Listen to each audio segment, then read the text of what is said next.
Welcome back to Student Hub Live, our event for the Faculty of Business and Law navigating the new normal. Well, we've had lots and lots of very interesting discussions, and we're going to end today's session by thinking about some of the take-home points that we can really take away from what we've been talking about here today. So I'm joined by Christine Mira, Rebecca Kelly, Ash O'Dera and Andy Galloway, and of course Emily, who is on our chat desk talking to everybody at home.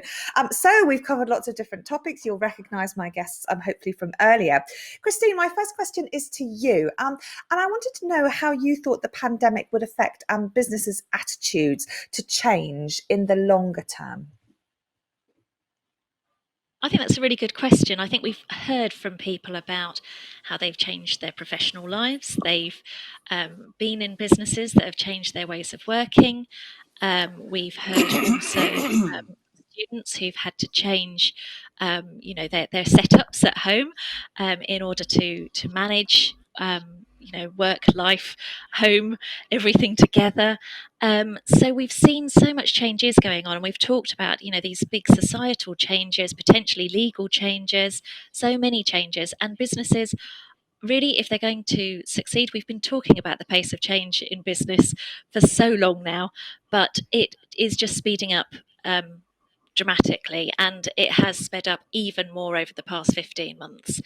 We've all seen that the pandemic has forced businesses to really consider their position. And we know that some businesses are desperate to just, snap back, as they call it, and get everyone back to the office doing the same things in the same ways. But we're also seeing that a lot of businesses are talking about a new normal, and they're talking about taking stock, thinking about actually what can they learn from this period and how can they maybe adapt. And so I think generally attitudes to change are maybe more positive. I think businesses are thinking, actually, what can we learn? What can we do better? What can we take forward in terms of maybe ways of working, how we address markets, all sorts of different aspects, and also how we're going to respond to any prospective changes in legislation, because that may well happen, and it has happened very rapidly, as we've seen. There's been, some very quick changes that businesses have had to respond to there, that they weren't given any options. So yeah, I think the businesses that are forward thinking and have a really strong and positive attitude to change are going to be the ones that make it. And it doesn't really matter if they're big or small. We've seen the restaurants who suddenly had to close, and they moved into takeaway that they'd never done before. We've seen the large businesses start moving to home delivery because actually they were very strongly based on the high street, but they couldn't do that any further. So, we're seeing that there will be change, and there already has been change, and I don't think that change is going to stop. But we'll have to wait and see as well, won't we? It will be different for different industries. Absolutely, absolutely. Andy, Christine's talking about ways of working, and this whole notion that organisations may need to rethink some of the practices that they have. I wonder if you could sort of share your thoughts in terms of this notion of being face to face, being in an office. Do you think people will get back to that as a new normal? Yes and no. An ambiguous answer for you. There's a little bit of both in this. My experience is many people want to get back into the office. They want to get back into the same room. There's a real appetite amongst employers to get people back to work if they can. Of course, there's all sorts of difficulties around this, and earlier this morning we've talked about the complexities and how COVID is still changing and we don't know what the future is. The fact is, we're social animals. We like each other's company, and a mechanism such as this, where we can see each other and talk to each other, it's all very nice and it's all very pleasant. But we crave the ability to get into the same room as people. I've met people who have been working for an organisation for the last year. They joined during the pandemic, and they still have to meet somebody that they work with. They've seen them on screen, but they don't know anything else about them. So yes, there is that appetite to get people back, but it's not going to be the same. We cannot turn back the clock. February 2020, if we take that as our reset position, we just cannot reboot the system and go back to that. The world has changed. society has changed and employment has changed. Also, I think we have to take consideration of the fact that many organisations have invested heavily in new ways of working. And having made that investment, they're not going to jettison it just to bring people back into the office. I think we know that digitalisation has been accelerated.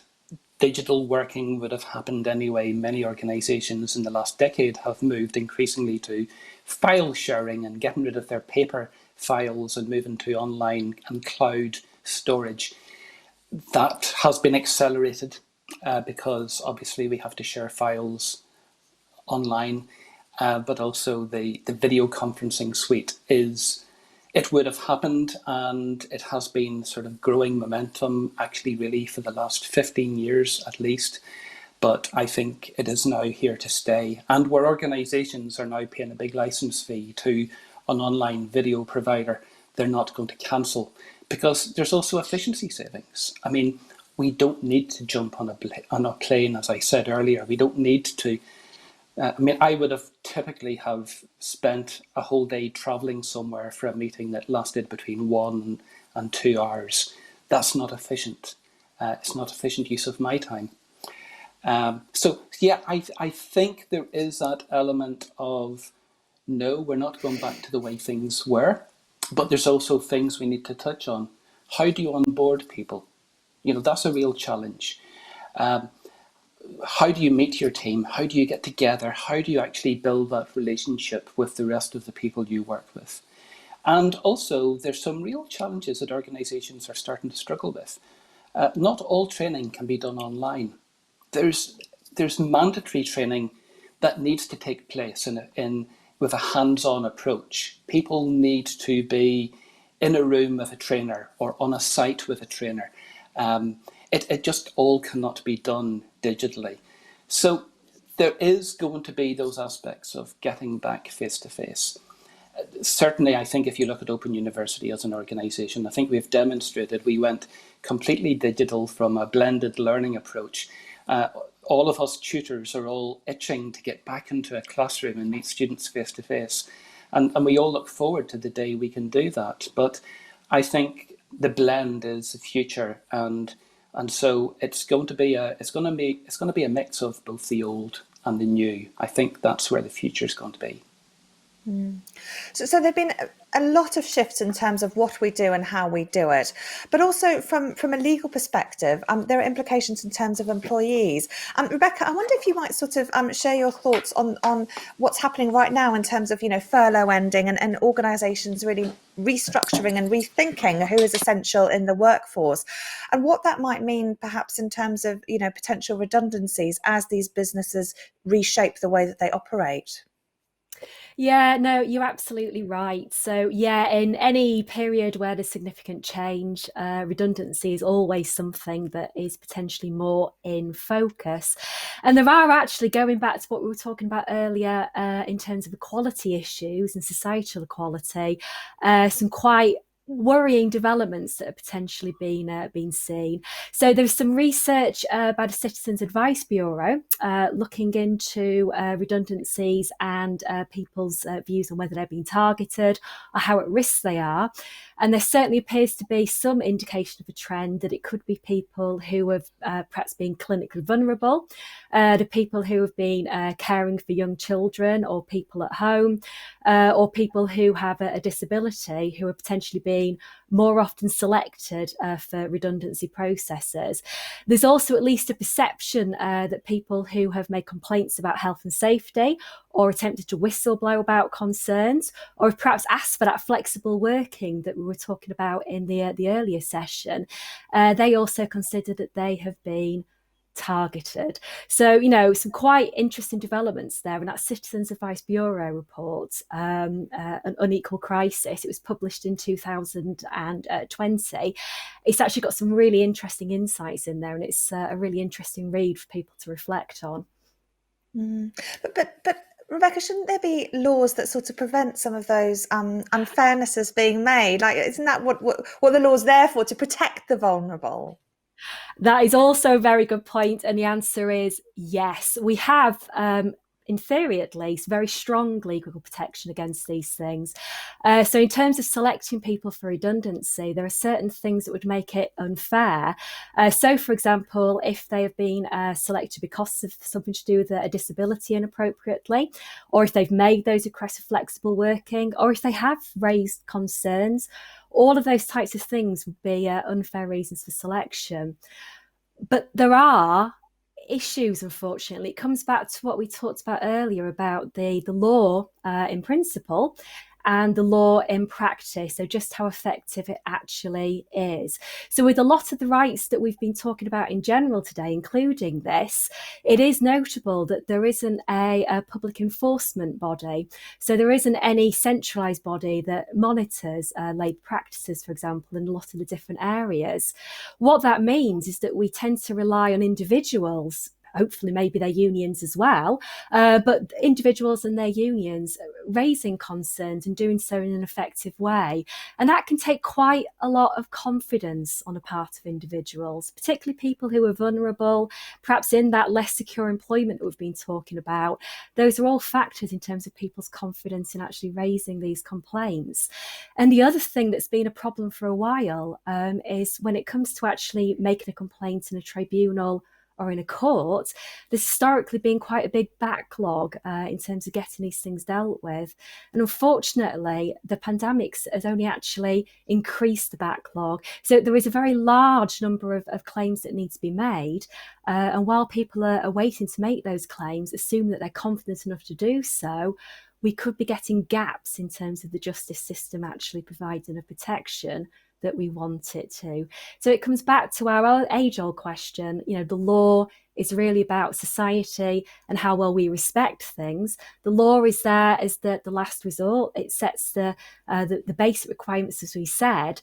But even when it comes to the law, we need to question whether or not it's actually being enforced correctly, whether the justice system is working correctly for everybody, and what the bigger impact is on an equal society and the rule of law and justice. Mm-hmm. Ash, I wonder if you want to expand on what Rebecca's been talking about. Yeah, I think she raises some really important points, especially with respect to the individual. So far, we've heard lots of things about the economics of this and government control. We really have to be really mindful of whether or not we're drifting into a position where our rights and the rights of the individual are being compromised. Because fear is a powerful weapon here, and if people are scared, lots of things can happen, and we can suddenly find ourselves in a situation where we are legislating, but we are not really talking to people. If this is driven by business and driven by politics and driven by the sort of the immediate concerns of opening all of these things up, the economy, etc., and we've seen some interesting political allegiances even in government. We've got the Labour and the Conservatives working together to try and secure lots of rules on this that have affected all of our freedoms, and within the parties themselves we're seeing people who are more reluctant and looking after civil liberties, championing the rights of the individual for them to choose.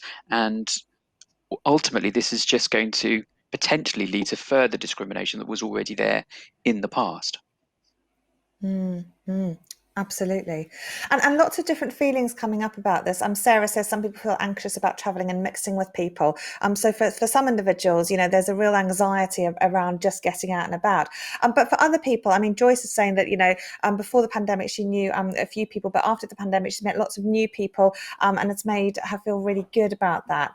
And then also thinking about some of the skills, Lynn says, I think young people at a school and university need human and face-to-face interaction in the workplace to develop some of the untaught skills that they may have missed out on as a result of being isolated, so that they can gain experience from watching how the pros behave, I guess, in the workplace. So there are various things that can be sort of unaccounted for within that. So lots of stuff going on from our audience, and we'll return to that a bit later. Ash, just sort of continuing that notion about individual rights, because we've just been having a really interesting discussion about vaccination passports, and I wondered what your thoughts were in terms of some of the key challenges that the government may meet in terms of shaping a pathway out of the pandemic. Well, it's. I mean, I wouldn't want to be in the government's position because what we know is needed, or what the government feels is needed, what everybody wants. Everybody wants a clear pathway. That's not the issue here.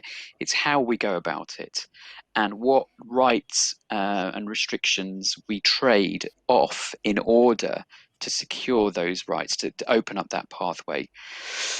And whilst we might have, laws put in the short term, we've got to be thinking about the long term. It's very easy for us to sleepwalk into a situation where we're expecting people to be vaccinated. We're expecting people. It becomes a requirement. All of these things become a requirement in order to get back into the workplace, in order to travel.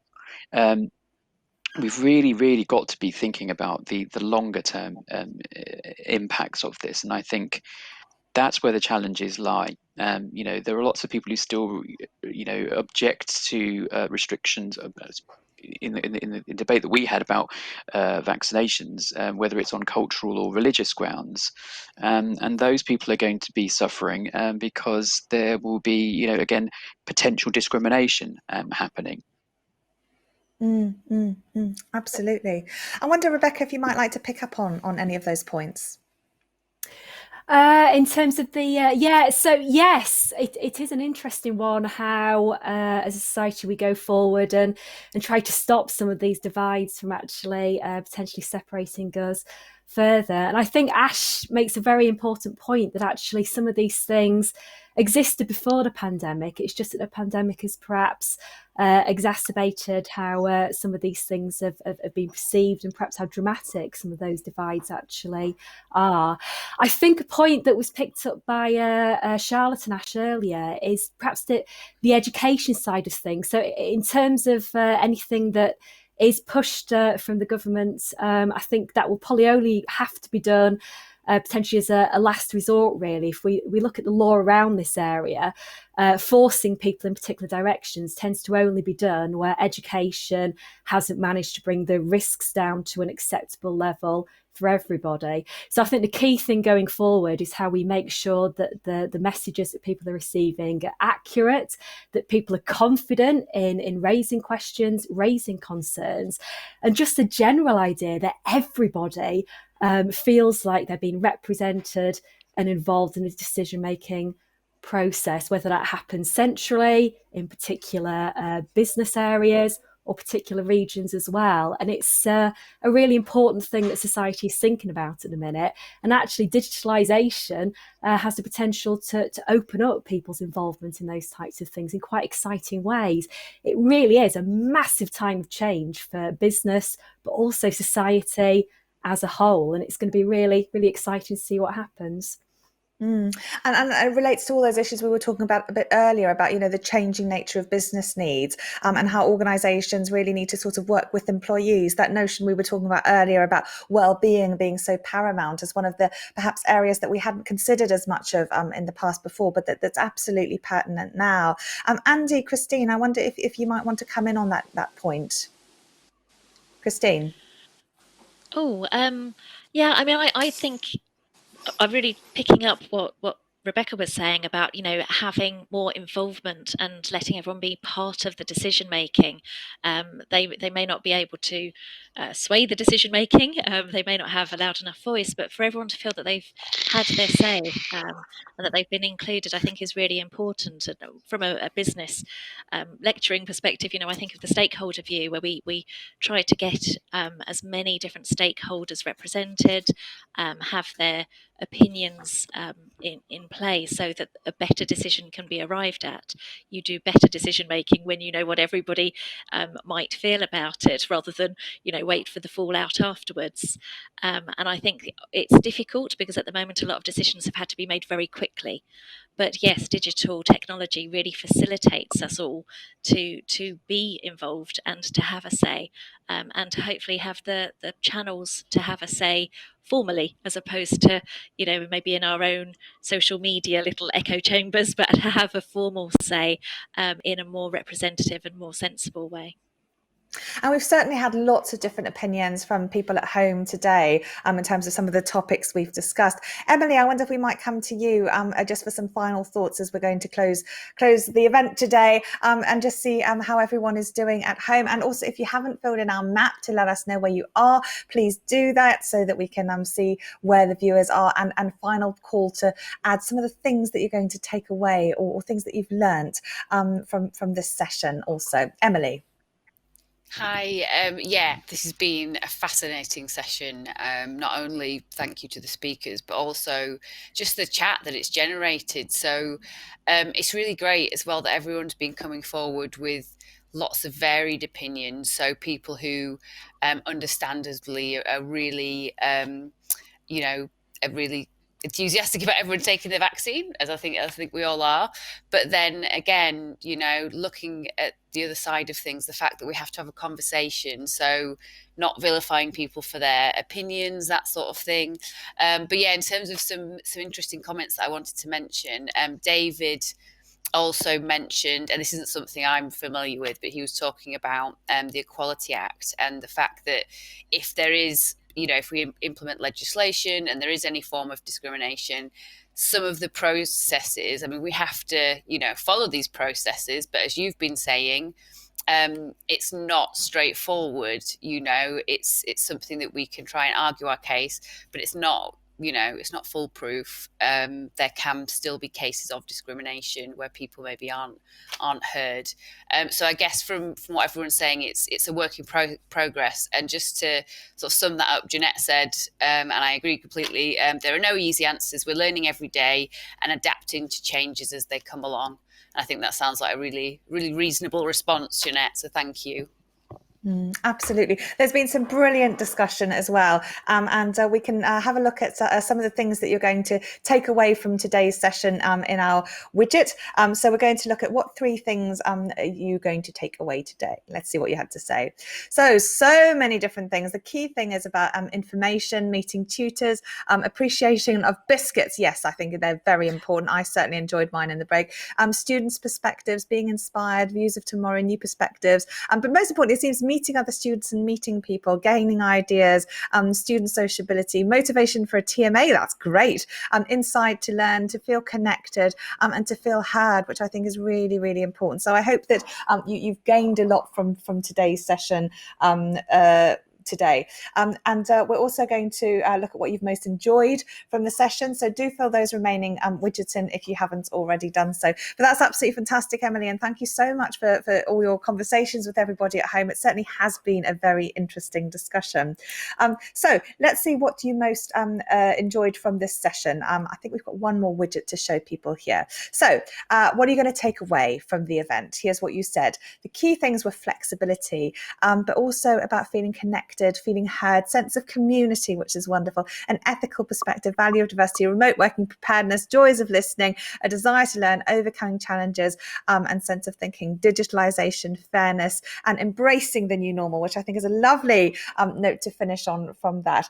So I think that it's been a really interesting discussion, and thank you to our panel, Christine, Rebecca, Ash, and Andy, and of course Emily and everybody at home. We've also on the chat had George and Katerina, who've been doing a fantastic job keeping everybody entertained throughout today's session, where we've all been expressing a variety of different views. And I hope you found today's session really useful.